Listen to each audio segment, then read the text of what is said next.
At first, she just hated the ugly, yellow wallpaper in her room. But after weeks of forced isolation, she starts to see a figure trapped behind its confusing patterns, a creeping woman, desperate to escape. And soon, freeing this woman becomes her only obsession. It is very seldom that mere ordinary people like John and myself secure ancestral halls for the summer. A colonial mansion, a hereditary estate, I would say a haunted house, and reach the height of romantic felicity, but that would be asking too much of fate. Still, I will proudly declare that there is something queer about it. Else, why should it be let so cheaply? And why have stood so long untenanted? John laughs at me, of course, but one expects that in marriage. John is practical in the extreme. He has no patience with faith, an intense horror of superstition, and he scoffs openly at any talk of things not to be felt and seen and put down in figures. John is a physician, and perhaps, I would not say it to a living soul, of course, but this is dead paper and a great relief to my mind. Perhaps that is one reason I do not get well faster. You see, he does not believe I am sick. And what can one do? If a physician of high standing, and one's own husband, assures friends and relatives that there is really nothing the matter with one but temporary nervous depression, a slight hysterical tendency, what is one to do? My brother is also a physician, and also of high standing, and he says the same thing. So I take phosphates or phosphites, whichever it is, and tonics, and journeys, and air, and exercise, and am absolutely forbidden to work until I am well again. Personally, I disagree with their ideas. Personally, I believe that congenial work, with excitement and change, would do me good. But what is one to do? I did write for a while in spite of them, but it does exhaust me a good deal having to be so sly about it, or else meet with heavy opposition. I sometimes fancy that in my condition, if I had less opposition and more society and stimulus, but John says the very worst thing I can do is to think about my condition, and I confess it always makes me feel bad. So I will let it alone and talk about the house. The most beautiful place. It is quite alone, standing well back from the road, quite 3 miles from the village. It makes me think of English places that you read about, for there are hedges and walls and gates that lock, and lots of separate little houses for the gardeners and people. There is a delicious garden. I never saw such a garden, large and shady, full of box-bordered paths, and lined with long grape-covered arbors with seats under them. There were greenhouses, too, but they are all broken now. There was some legal trouble, I believe, something about the heirs and co-heirs. Anyhow, the place has been empty for years. That spoils my ghostliness, I am afraid, but I don't care. There is something strange about the house, I can feel it. I even said so to John one moonlight evening, but he said what I felt was a draft, and shut the window. I get unreasonably angry with John sometimes. I'm sure I never used to be so sensitive. I think it is due to this nervous condition. But John says if I feel so I shall neglect proper self-control, so I take pains to control myself before him, at least, and that makes me very tired. I don't like our room a bit. I wanted one downstairs that opened on the piazza and had roses all over the window, and such pretty old-fashioned chintz hangings. But John would not hear of it. He said there was only one window and not room for 2 beds, and no near room for him if he took another. He is very careful and loving, and hardly lets me stir without special direction. I have a schedule prescription for each hour in the day. He takes all care from me, and so I feel basely ungrateful not to value it more. He said we came here solely on my account, that I was to have perfect rest and all the air I could get.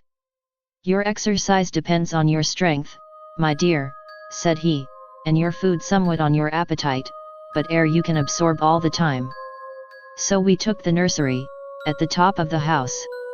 It is a big, airy room, the whole floor nearly, with windows that look all ways, and air and sunshine galore.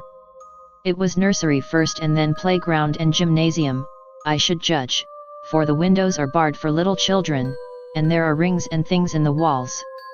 The paint and paper look as if a boys' school had used it. It is stripped off the paper in great patches all around the head of my bed, about as far as I can reach, and in a great place on the other side of the room low down. I never saw a worse paper in my life. One of those sprawling flamboyant patterns committing every artistic sin. It is dull enough to confuse the eye in following, pronounced enough to constantly irritate, and provoke study, and when you follow the lame, uncertain curves for a little distance they suddenly commit suicide, plunge off at outrageous angles, destroy themselves in unheard of contradictions. The color is repellent, almost revolting, a smoldering, unclean yellow, strangely faded by the slow-turning sunlight. It is a dull yet lurid orange in some places, a sickly sulfur tint in others. No wonder the children hated it.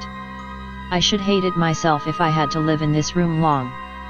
There comes John, and I must put this away. He hates to have me write a word.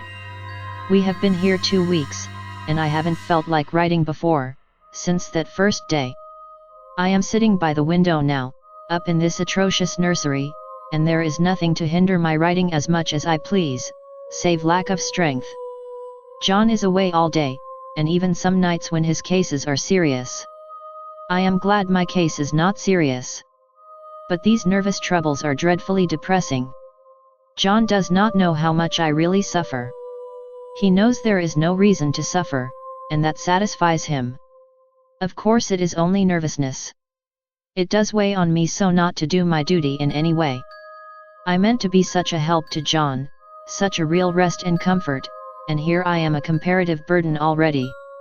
Nobody would believe what an effort it is to do what little I am able to dress and entertain, and order things. It is fortunate Mary is so good with the baby. Such a dear baby. And yet I cannot be with him, it makes me so nervous. I suppose John never was nervous in his life. He laughs at me so about this wallpaper.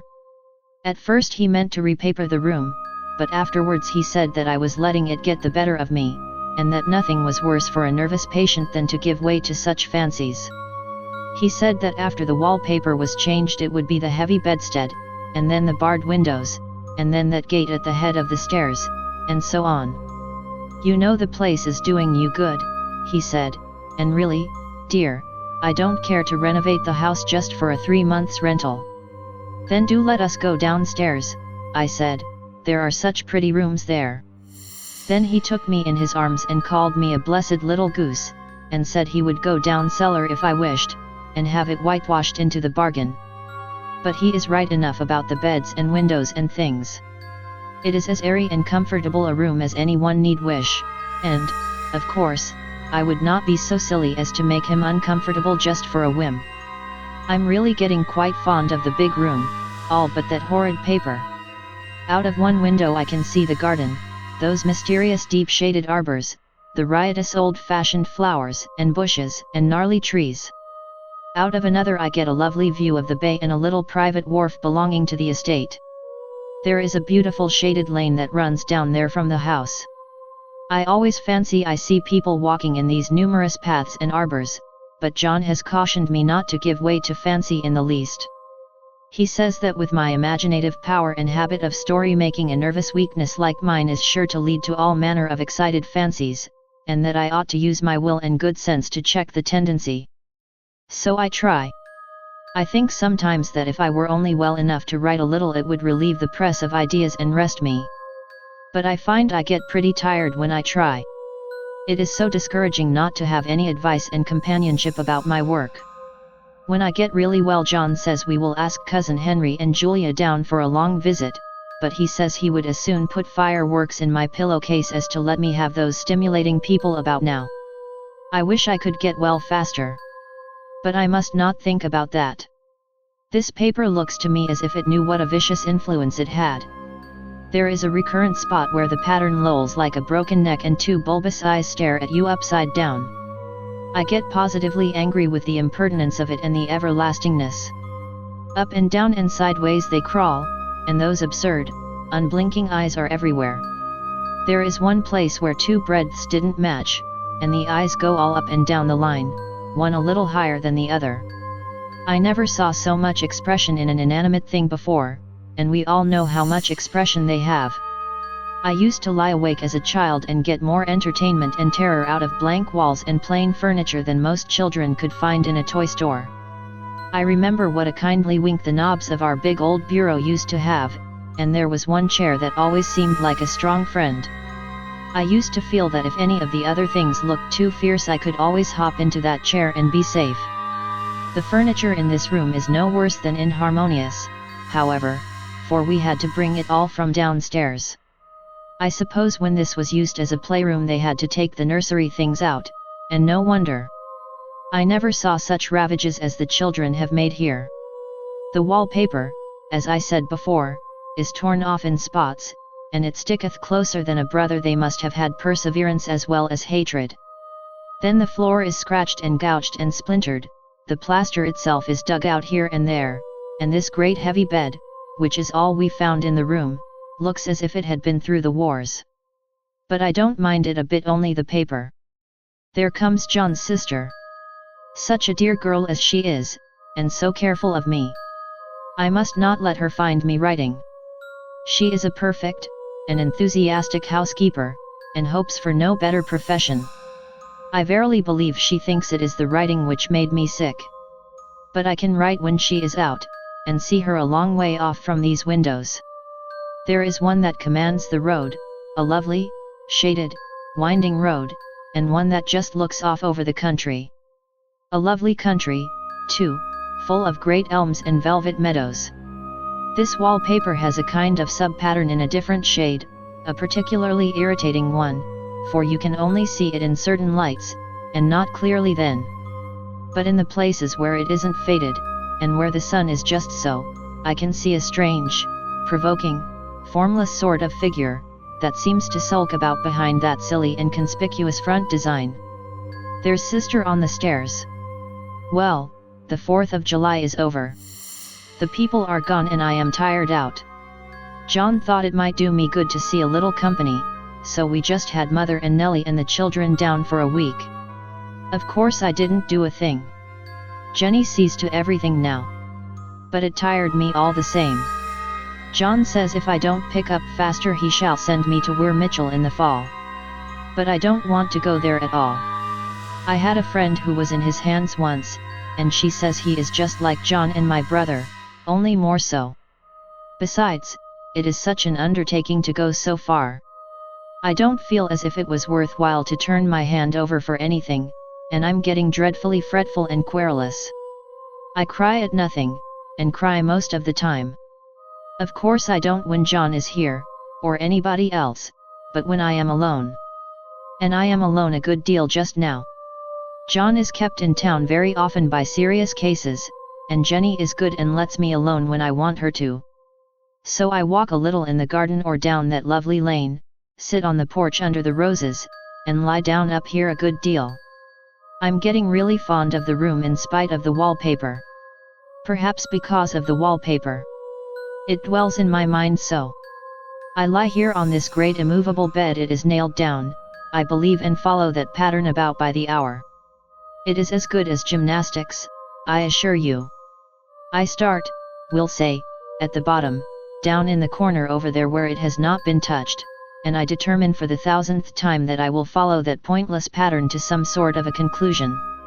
I know a little of the principle of design, and I know this thing was not arranged on any laws of radiation, or alternation, or repetition, or symmetry, or anything else that I ever heard of. It is repeated, of course, by the breadths, but not otherwise. Looked at in one way each breadth stands alone, the bloated curves and flourishes a kind of debased Romanesque with delirium tremens go waddling up and down in isolated columns of fatuity. But, on the other hand, they connect diagonally, and the sprawling outlines run off in great slanting waves of optic horror, like a lot of wallowing seaweeds in full chase. The whole thing goes horizontally, too, at least it seems so, and I exhaust myself in trying to distinguish the order of its going in that direction. They have used a horizontal breadth for a frieze, and that adds wonderfully to the confusion. There is one end of the room where it is almost intact, and there, when the cross lights fade and the low sun shines directly upon it, I can almost fancy radiation after all the interminable grotesques seem to form around a common center and rush off in headlong plunges of equal distraction. It makes me tired to follow it. I will take a nap, I guess. I don't know why I should write this. I don't want to. I don't feel able. And I know John would think it absurd. But I must say what I feel and think. In some way it is such a relief. But the effort is getting to be greater than the relief. Half the time now I am awfully lazy, and lie down ever so much. John says I mustn't lose my strength, and has me take cod liver oil and lots of tonics and things, to say nothing of ale and wine and rare meat. Dear John. He loves me very dearly, and hates to have me sick. I tried to have a real earnest reasonable talk with him the other day, and tell him how I wish he would let me go and make a visit to Cousin Henry and Julia. But he said I wasn't able to go, nor able to stand it after I got there, and I did not make out a very good case for myself, for I was crying before I had finished. It is getting to be a great effort for me to think straight. Just this nervous weakness, I suppose. And dear John gathered me up in his arms, and just carried me upstairs and laid me on the bed, and sat by me and read to me till it tired my head. He said I was his darling and his comfort and all he had, and that I must take care of myself for his sake, and keep well. He says no one but myself can help me out of it, that I must use my will and self-control and not let any silly fancies run away with me. There's one comfort, the baby is well and happy, and does not have to occupy this nursery with the horrid wallpaper. If we had not used it, that blessed child would have. What a fortunate escape! Why, I wouldn't have a child of mine, an impressionable little thing, live in such a room for worlds. I never thought of it before, but it is lucky that John kept me here after all. I can stand it so much easier than a baby, you see. Of course I never mention it to them anymore, I am too wise, but I keep watch of it all the same. There are things in that paper that nobody knows but me, or ever will. Behind that outside pattern the dim shapes get clearer every day. It is always the same shape, only very numerous. And it is like a woman stooping down and creeping about behind that pattern. I don't like it a bit. I wonder, I begin to think I wish John would take me away from here. It is so hard to talk with John about my case, because he is so wise, and because he loves me so. But I tried it last night. It was moonlight. The moon shines in all around, just as the sun does. I hate to see it sometimes, it creeps so slowly, and always comes in by one window or another. John was asleep and I hated to waken him, so I kept still and watched the moonlight on that undulating wallpaper till I felt creepy. The faint figure behind seemed to shake the pattern, just as if she wanted to get out. I got up softly and went to feel and see if the paper did move, and when I came back John was awake. "What is it, little girl?" he said. "Don't go walking about like that, you'll get cold." I thought it was a good time to talk, so I told him that I really was not gaining here, and that I wished he would take me away. "Why, darling," said he, "our lease will be up in 3 weeks, and I can't see how to leave before. The repairs are not done at home, and I cannot possibly leave town just now. Of course if you were in any danger I could and would, but you really are better, dear, whether you can see it or not. I am a doctor, dear, and I know.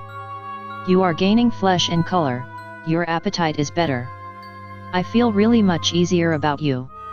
I don't weigh a bit more," said I, "nor as much, and my appetite may be better in the evening. When you are here, but it is worse in the morning when you are away." "Bless her little heart," said he with a big hug, "she shall be as sick as she pleases.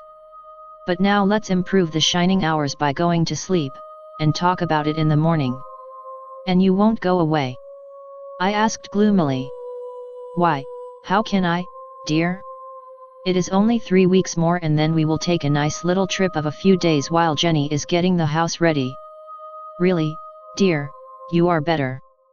"Better in body perhaps," I began, and stopped short, for he sat up straight and looked at me with such a stern, reproachful look that I could not say another word.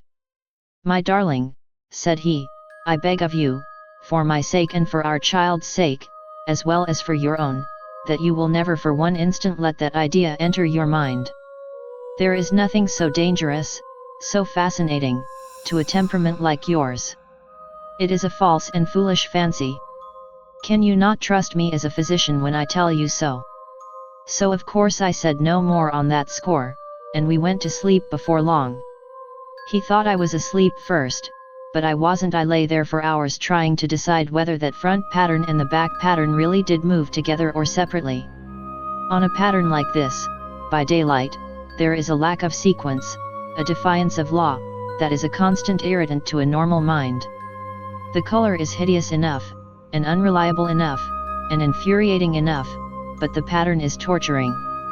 You think you have mastered it, but just as you get well underway in following, it turns a back somersault and there you are.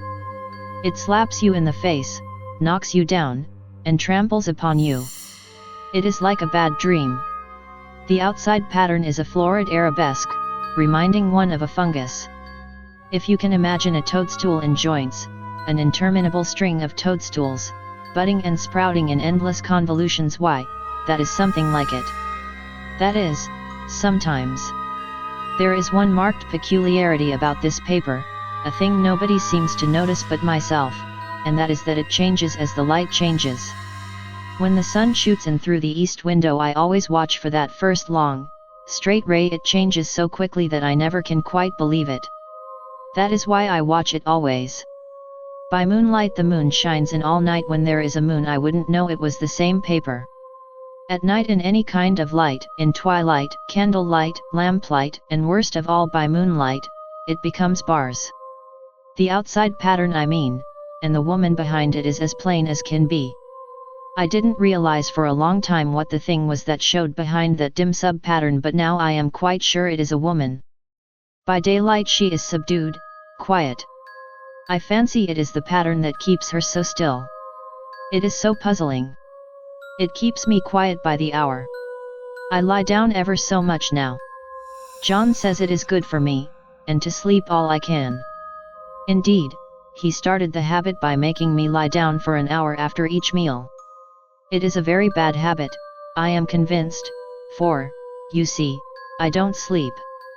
And that cultivates deceit, for I don't tell them I'm awake. Oh, no. The fact is, I am getting a little afraid of John. He seems very queer sometimes, and even Jenny has an inexplicable look. It strikes me occasionally, just as a scientific hypothesis, that perhaps it is the paper. I have watched John when he did not know I was looking, and come into the room suddenly on the most innocent excuses. And I've caught him several times looking at the paper. And Jenny too. I caught Jenny with her hand on it once.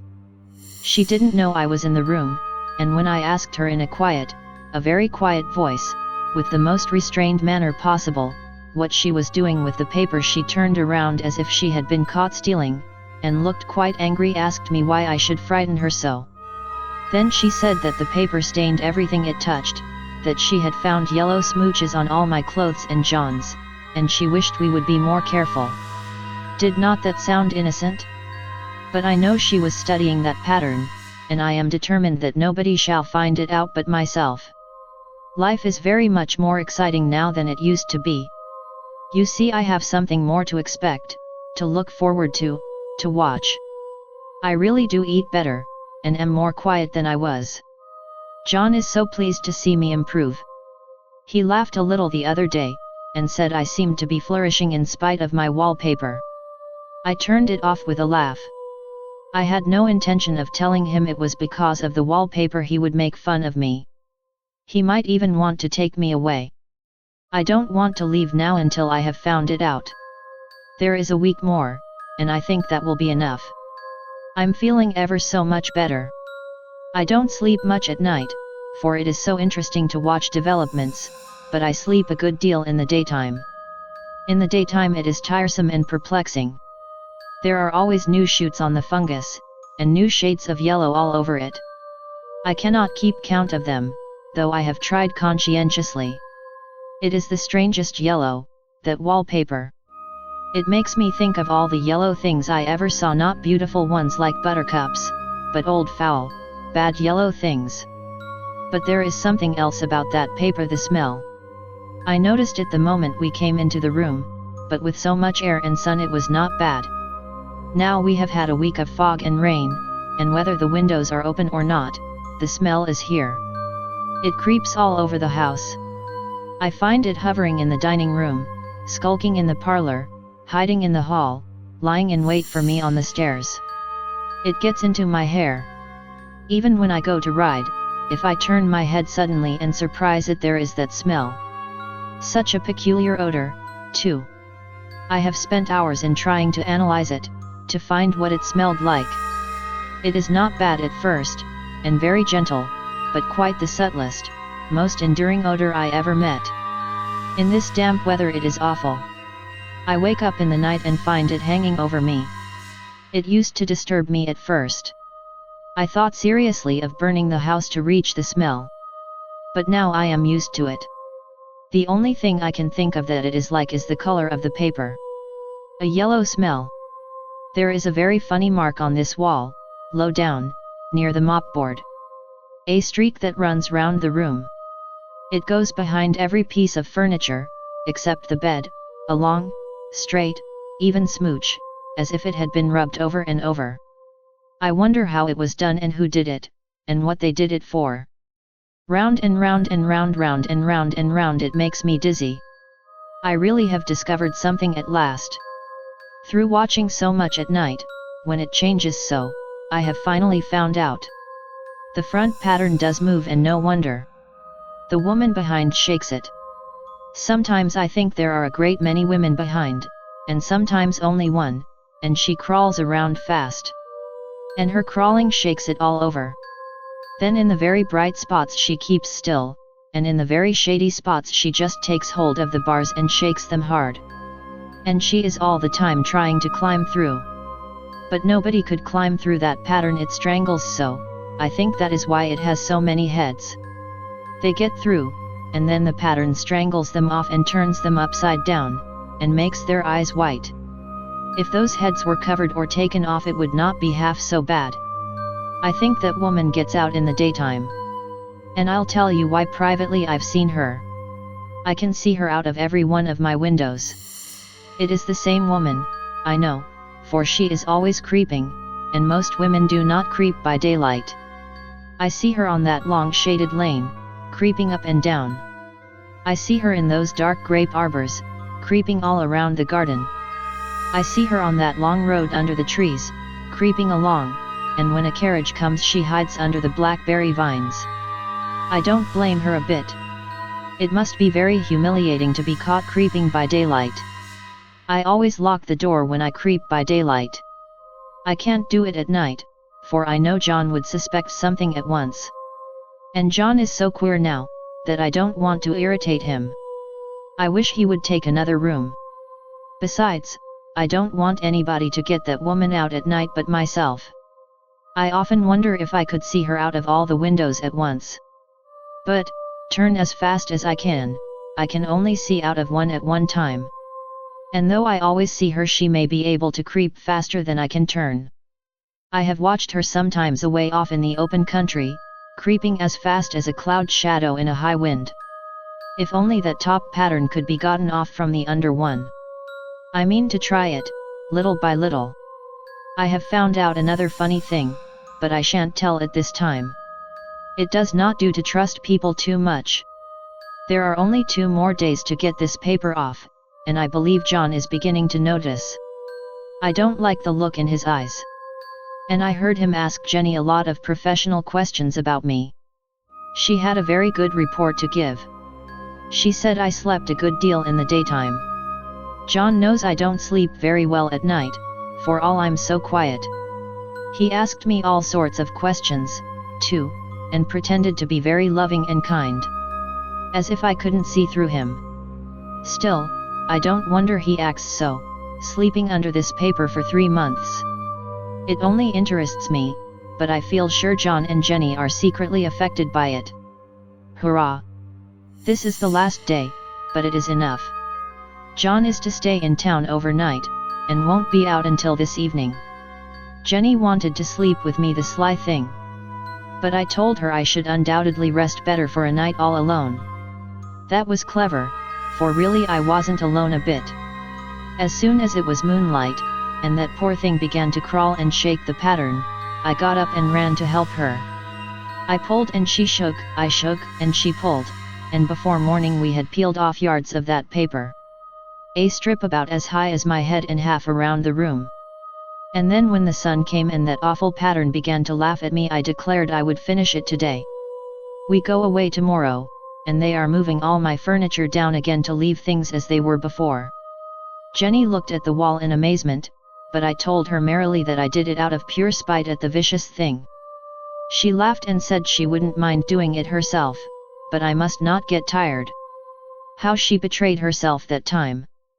But I am here, and no person touches this paper but me, not alive. She tried to get me out of the room, it was too patent. But I said it was so quiet and empty and clean now that I believed I would lie down again and sleep all I could, and not to wake me even for dinner I would call when I woke.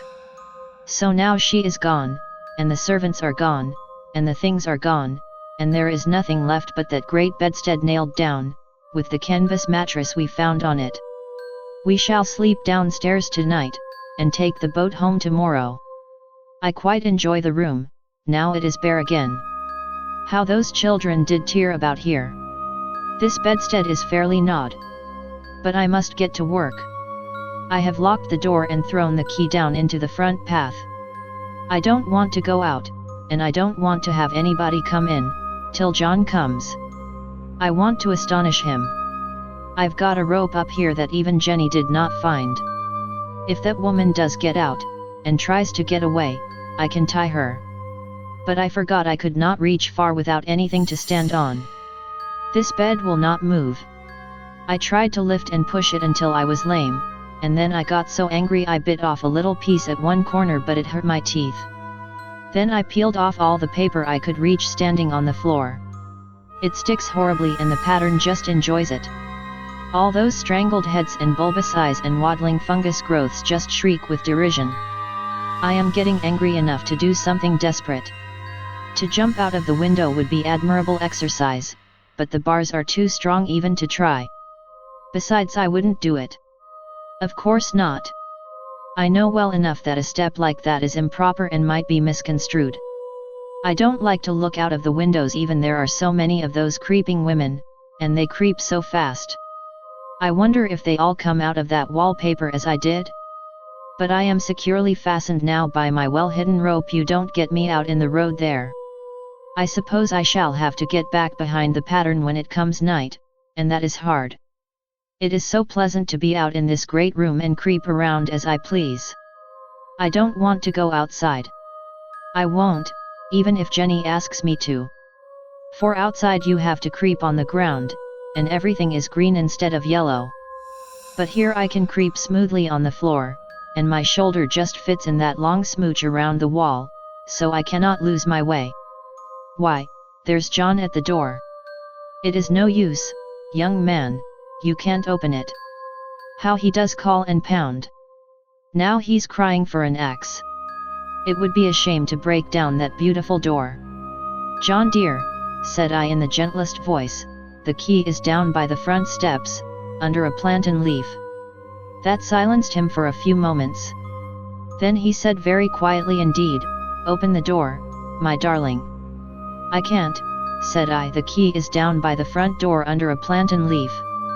And then I said it again, several times, very gently and slowly, and said it so often that he had to go and see, and he got it, of course, and came in. He stopped short by the door. What is the matter? He cried. For God's sake, what are you doing? I kept on creeping just the same, but I looked at him over my shoulder. I've got out at last, said I, in spite of you and Jane. And I've pulled off most of the paper. So you can't put me back. Now why should that man have fainted? But he did, and right across my path by the wall, so that I had to creep over him every time.